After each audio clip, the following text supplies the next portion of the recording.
नमस्कार दोस्तों, मैं हूं सिविल इंजीनियर जय कुमार तिवारी। मेरे यूट्यूब चैनल में आपका स्वागत है। दोस्तों, मैं आवास एवं शहरी नियोजन विभाग से सेवानिवृत्त सहायक अभियंता हूं। दोस्तों, आज 21 नवंबर 2025 है और आज के दिन ही उत्तर प्रदेश सरकार ने 2 नए शासनादेश निर्गत किए हैं, आपके सामने हैं। पहला शासनादेश है, ये जो बिल्डिंग बायलॉज 2025 है, उसमें लोगों की कुछ जिज्ञासाएं थीं, कुछ क्वेरीज थीं। उन क्वेरीज का एक्सप्लेनेशन इसमें दिया गया है और इसमें लगभग 22 क्वेरीज हैं। धीरे धीरे मैं 2-3 वीडियो में इनको कवर करूंगा। सारे क्वेरीज के बारे में आपको बताऊंगा कि शासन ने उन क्वेरीज पे अपना क्या स्पष्टीकरण दिया है।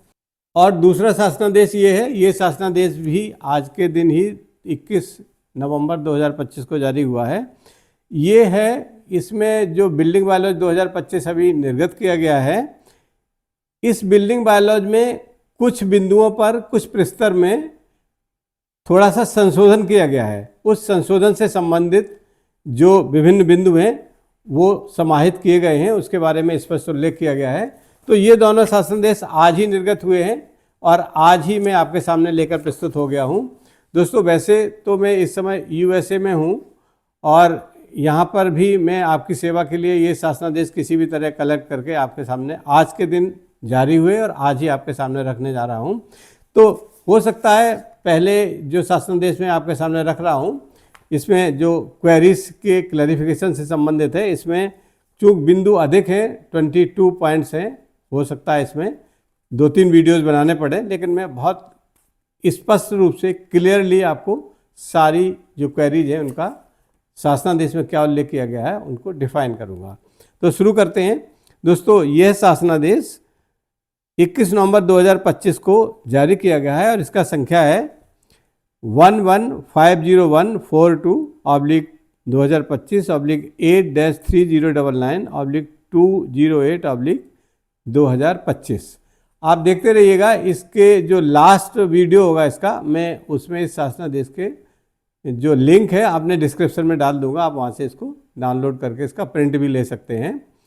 तो इसमें लिखा हुआ है, विषय उत्तर प्रदेश विकास प्राधिकरण भवन निर्माण एवं विकास उपविधियों तथा जॉनिंग रेगुलेशंस 2025 के प्रावधानों के संबंध में कतिपय परीक्षाओं के स्पष्टीकरण के संबंधी। महोदय, कृपया आप अवगत होंगे कि भवन निर्माण एवं विकास उपविधि 2008 यथा संशोधित को अवक्रमित करते हुए उत्तर प्रदेश नगर योजना और विकास अधिनियम 1973 की धारा 57 के अंतर्गत उत्तर प्रदेश विकास प्राधिकरण भवन निर्माण एवं विकास उपविधियाँ एवं आदर्श जॉनिंग रेगुलेशंस 2025 को शासनादेश संख्या, जो पहले भी मैंने आपको बताया था जब बिल्डिंग बायलॉज के लिए मैं वीडियोस बनाना शुरू किया था, शासनादेश संख्या 1323/2025-8-099-208-2025 दिनांक 4 जुलाई 2025 को ये बिल्डिंग बायलॉज का शासनादेश निर्गत हुआ था। उसी के संबंध में इसमें स्पष्ट किया गया है के द्वारा प्रदेश के समस्त विकास प्राधिकरणों एवं उत्तर प्रदेश आवास एवं विकास परिषद में बिल्डिंग बायलॉज 2025 को लागू किया गया था, ये बताया गया है। और अब इसके पॉइंट नंबर 2 में लिखा है, उपविधि का मतलब बिल्डिंग बायलॉज, उपविधि के प्रस्तर 1.4 की व्यवस्था के अंतर्गत गठित कठिनाई निवारण समिति द्वारा प्रदेश के विकास प्राधिकरणों, उत्तर प्रदेश आवास एवं विकास परिषद एवं अन्य हितधारकों द्वारा उत्तर प्रदेश विकास प्राधिकरण भवन निर्माण एवं विकास उपविधियाँ तथा आदर्श जॉनिंग रेगुलेशंस 2025 के प्राविधानों के संबंध में की गई परीक्षाओं के संबंध में विचार विमर्श के उपरांत निम्नवत स्पष्टीकरण निर्गत किए जाने का निर्णय लिया गया है। मतलब इस शासनादेश में ये बताया गया है कि जो बिल्डिंग बायलॉज 2025 जुलाई के महीने में निर्गत किया गया था, उसमें एक व्यवस्था थी कठिनाई निवारण समिति बनाने की। तो उस कठिनाई निवारण समिति में पूरे प्रदेश से जो भी विभिन्न विकास प्राधिकरणों ने या स्टेक होल्डर्स ने जो अपनी क्वेरीज भेजी थी, कोई डाउट हो रहा था किसी बिंदु पर, उन क्वेरीज पर विचार विमर्श करके शासन ने उस कठिनाई निवारण समिति के माध्यम से उनकी क्वेरीज का निम्नवत स्पष्टीकरण दिया है। वो इसमें पॉइंट वाइज एक्सप्लेन किया गया है। तो शुरू करते हैं। इसके पॉइंट नंबर 1 पर क्या है दोस्तों? पॉइंट नंबर 1 मैं आपको ब्रीफ कर दूं। उसमें मुख्य रूप से ये दर्शाया गया है कि कई लोगों को ये कन्फ्यूजन होता है कि मास्टर प्लान में रोड की चौड़ाई जितनी निर्धारित है उतनी अगर मौके पर नहीं है, मौके पर कम सड़क की चौड़ाई उपलब्ध है, मास्टर प्लान में ज़्यादा सड़क प्रस्तावित है, तो क्या हम रोड वाइंडिंग दिखाते हुए उसका नक्शा पास कर सकते हैं या नहीं कर सकते हैं? इसी रोड की चौड़ाई से संबंधित कई तरह की जिज्ञासाएं भेजी गई थी समिति के समक्ष।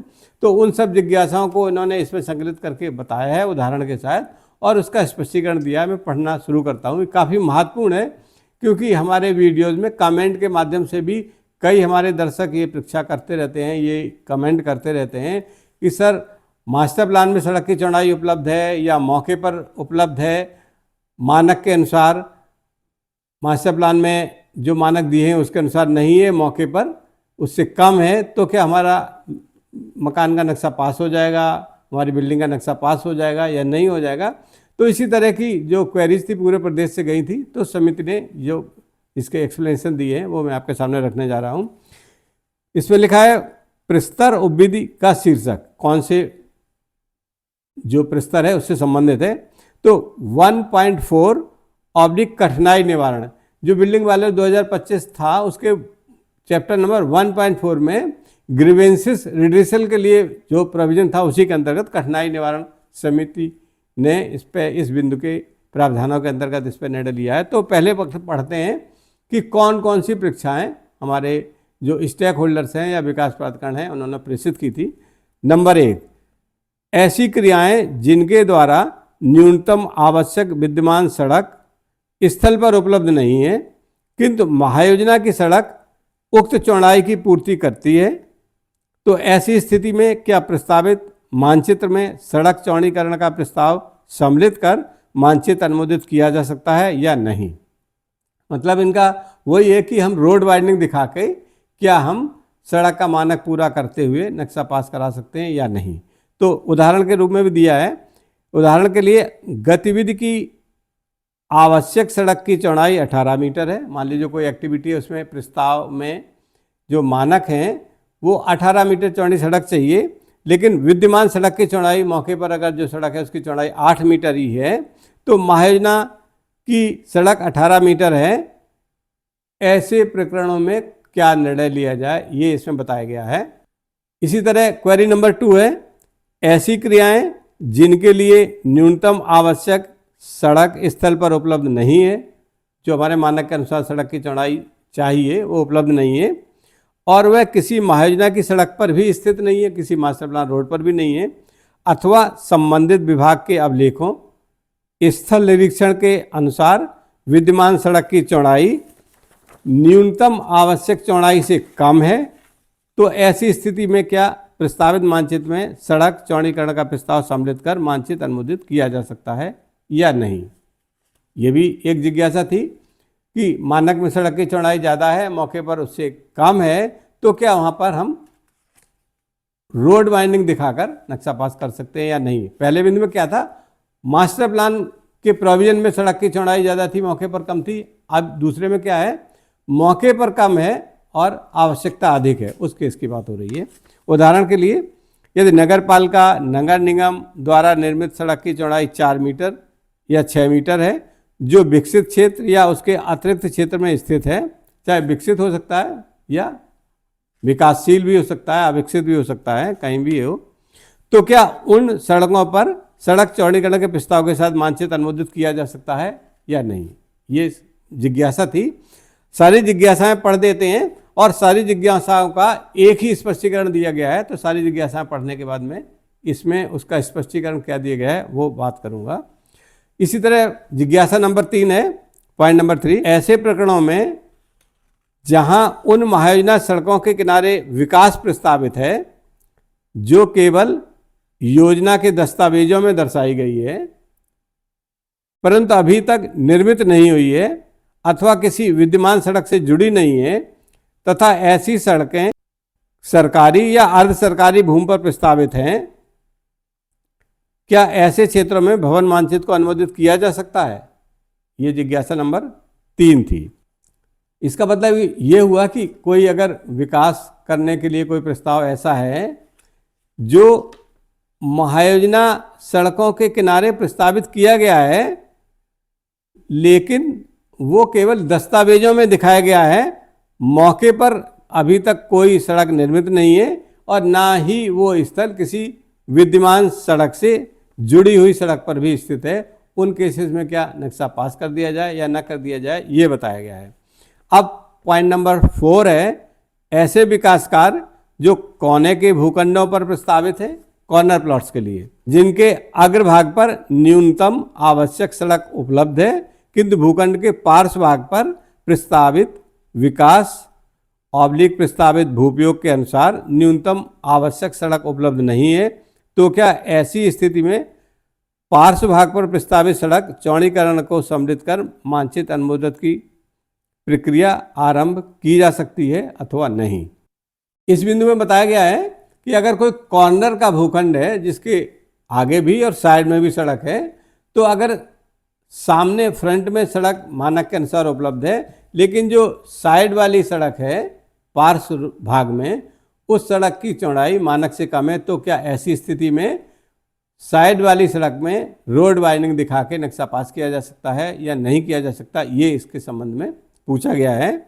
उदाहरण देकर भी बताया गया है, आवासीय भूपयोग में यदि प्रस्तावित विकास व्यावसायिक है, जैसे अब नए बिल्डिंग बायलॉज में 18 मीटर चौड़ी सड़कों पर आवासीय में कॉमर्शियल क्रियाएं अनुमन्न किए जाने का प्रावधान है, तो इस उदाहरण में वही बताया गया है कि अगर कोई केस ऐसा है कि भूपयोग आवासीय है और प्रस्तावित विकास व्यावसायिक है, तो अग्रभाग पर वांछित सड़क की चौड़ाई 18 मीटर है, अगर फ्रंट रोड 18 मीटर चाहिए रेजिडेंशियल में कॉमर्शियल करने के लिए, किंतु साइड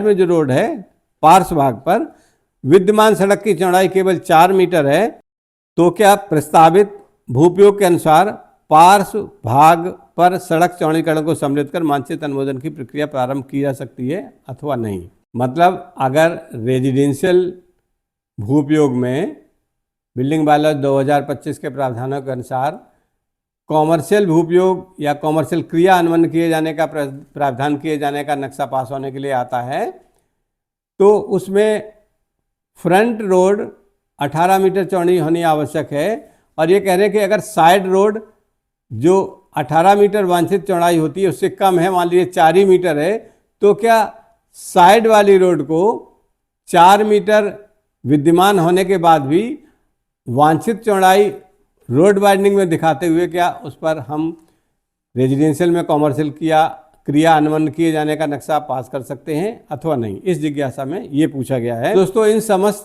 जिज्ञासाओं का जो रोड वाइडनिंग से संबंधित थी, मैंने अभी आपको पढ़ के बताया।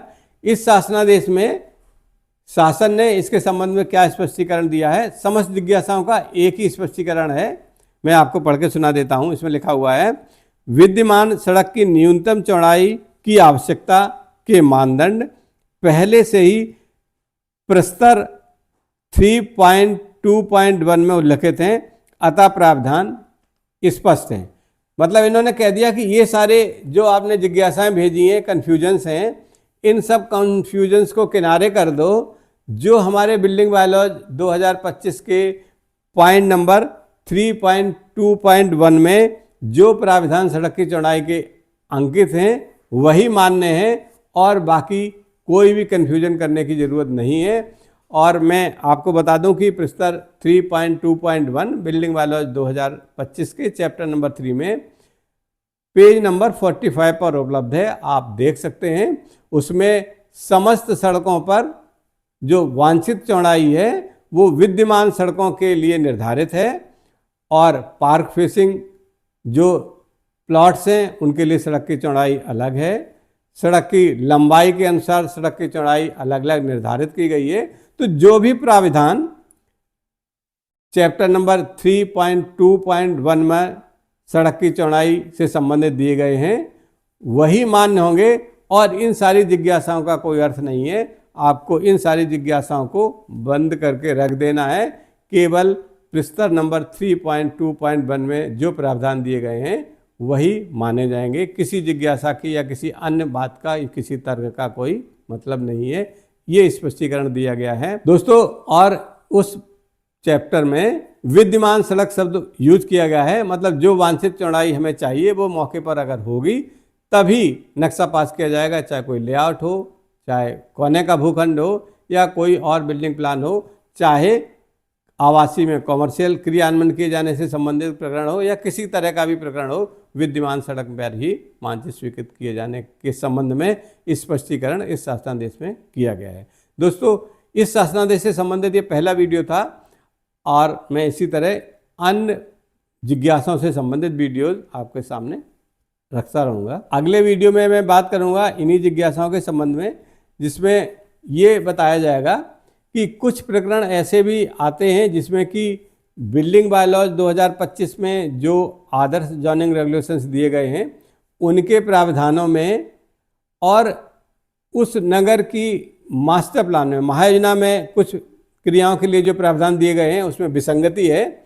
महायोजना में कुछ अलग प्रावधान दिए गए हैं और बिल्डिंग बायलॉज 2025 के साथ समाहित आदर्श जोनिंग रेगुलेशंस में कुछ अलग प्रावधान है कुछ क्रियाओं के लिए, कुछ विशेष प्रकरणों में। तो उसमें कौन से प्रावधान माने जाएंगे, इसके संबंध में शासन का क्या स्पष्टीकरण है, अगले वीडियो में मैं आपको ये बताऊंगा। इस सूचना के साथ ये वीडियो यहीं समाप्त होता है। नमस्कार।